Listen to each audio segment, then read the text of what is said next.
पूर्व विधायक चंदला के इस वक्त आरडी प्रजापति हमारे साथ जुड़ चुके हैं। उनके ऊपर हमला हुआ था तो उन्होंने इन्हीं के समर्थकों के ऊपर गंभीर आरोप लगाए थे।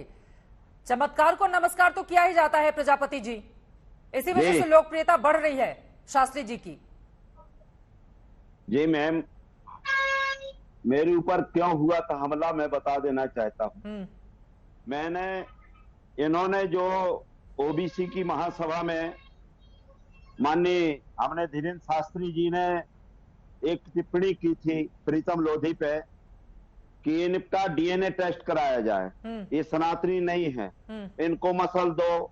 मतलब मैं आपको बता रहा हूं कि बुंदेलखंड में सबसे बेकार गाली होती है और ये गाली ठटरी के बड़े, मतलब हमारे यहाँ जब मर जाता है आदमी, जब उसको अर्थी में ले जाया जाता है उसको ठटरी बड़े कहते हैं। तो दिव्य शक्ति कहते हैं कि इनकी कौन सी शक्ति प्राप्त हुई है जो सब आदमी को मुर्दा गाली गलौज करते हैं। मतलब आपके जो पीठ से गाली देना, शब्दों का प्रयोग करना, किसी बहन बेटियों को गाली देना शब्दों का कि उनका डीएनए टेस्ट कराए, तो डीएनए टेस्ट आप उनको मसल दो, कुचल दो, आप उनके मतलब जो भी गंदी से गंदी चीजें वो करते हैं। और मैंने उनका एक चीज ये कहा कि भाई भूत पोंगड़ा क्यों खिलाते हो, सनातन को ये, लेकिन आप ही के सरकार के कार्यकाल में ये फले फूले भी तो हैं। जिस तरह से उनके लोगों की तादाद है, हम तस्वीरों में देख रहे हैं, लाखों की तादाद में लोग सुनने के लिए आते हैं 27 साल के धीरेन्द्र शास्त्री को। जी जी, देखो ऐसा है, जब तक इनका अभी दरबार में जो ये गंदी चीजें हरकतें करते हैं, कोई आदमी सनातन धर्म वाला नहीं कर सकता कि आपकी बहन बेटियों को कि तुम्हारे इतने लोगों से संबंध है, मेरी रावण से बात हो रही है, मैं बाबा नहीं ढाबा हूँ। मतलब जितनी खराब, मतलब जो सनातन की तो एक ही भाषा नहीं है, बाप मतारी को गाली देना, सभी के पुरखों को गाली देना, तुम्हारे इन लोगों से संबंध है। ये कौन सा सनातन धर्म है, ये कौन सी शक्तिपीठ है, कौन सा ऐसा सनातन धर्म है कि इनको कुचल दो, मार दो। अरे भैया, धर्म तो सबका होता, भगवान सबके हैं जी। क्या एक ही आदमी का ठेका है क्या कि इनको कोई प्रमाण पत्र मिला है या इनको कोई सर्टिफिकेट मिला है? मैं सवाल पर आऊंगी तो बता दें कि आप बार बार ये दावा करते हैं और आपकी ओर से पुलिस में शिकायत भी दर्ज कराई गई कि बागेश्वर वाले बाबा के जो समर्थक हैं उनकी ओर से आपकी गाड़ी पर हमला करवाया गया था, तो उसके पीछे की वजह क्या है ये आप बताइएगा। स्वामी डॉक्टर अवधेश पुरी जी महाराज भी इस वक्त हमारे साथ, आप शक्तिपीठाधीश्वर हैं, शक्तिपीठ उज्जैन से हमारे साथ जुड़ चुके हैं, उनके पास भी मैं जाऊंगी। लेकिन उसके पहले रावण से पंडित धीरेन्द्र शास्त्री ने किस तरह से बातचीत की है जरा वो सुन लेते हैं, उसके बाद चर्चा में आगे बढ़ेंगे। एक बार हमारी रावण से बात हुई, बात फोन कॉल पर।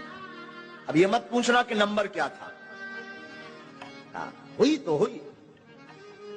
एक बार हमारी रावण से बात हुई, हमने कहा क्यों दशानंद जी माय डियर कैसे हो?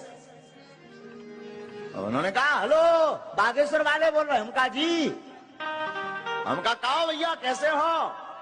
हमने बुंदेली में बात करी, रावण ने भी हमसे बुंदेली में बात की। हम तो ठीक है भैया, हद तो जा हो गई कि साउंड में फटर फटर हो गो। हमने कहा भाई साहब दसई मोह से बोल रहे का? तो इस तरह की बातें जब एक बाबा की ओर से की जाएंगी तो इसको लेकर सवाल पूछे जाएंगे। सीधे आपके पास आते हुए स्वामी अवधेशापुरी जी महाराज, आपकी भी रावण से बात हुई है क्या कभी? हेलो जी महाराज जी बोलिए। जी हाँ, देखिए इस प्रकार की बातें कम से कम वर्तमान समय में शोभा नहीं देती। उनको मैं जहां तक मानता हूं कि जो भी सिद्धियां होंगी या जो भी उन्होंने तपस्या की होगी वो सब उनको मुबारक। लेकिन जब सनातन धर्म की बात आती है तो उनको एक संयत भाषा का प्रयोग करना चाहिए और कम से कम ऐसी कोई बात कहनी चाहिए लॉजिकल, जो लोगों को पच सके। जिस प्रकार की वे बातें करते हैं कभी कभी निश्चित रूप से समाज में एक भ्रम पैदा करती हैं। अगर व्यक्ति सिद्ध है, उसको सिद्धि प्राप्त है, तो फिर उसको इस प्रकार की अनर्गल भाषा का उपयोग नहीं करना चाहिए। शिष्ट भाषा का उपयोग करना चाहिए, संयत भाषा का उपयोग करना चाहिए। हाँ। लाखों लोग हमको सुन रहे हैं, हम बहुत ही गंभीरता के साथ एक बहुत ही परिष्कृत शैली में अगर अपनी बात रखेंगे तो सामने वाला व्यक्ति मुझे लगता है कि प्रश्न नहीं उठा पाएगा। बिल्कुल तो उन्होंने जो भी सिद्धियां की हो, मैं उनका स्वागत करता हूँ। सिद्धियां होती हैं सनातन धर्म में, ये अच्छी बात है, लेकिन उनकी जो भाषा की मर्यादा है उसको भी बना करके रखना चाहिए, ये भी मैं चाहता हूँ। वो जब इस तरह की बातें करते हैं तो इससे क्या अंधविश्वास फैलता है, और अंधविश्वास फैलाने वाले बाबाओं के खिलाफ क्या कार्रवाई होनी चाहिए?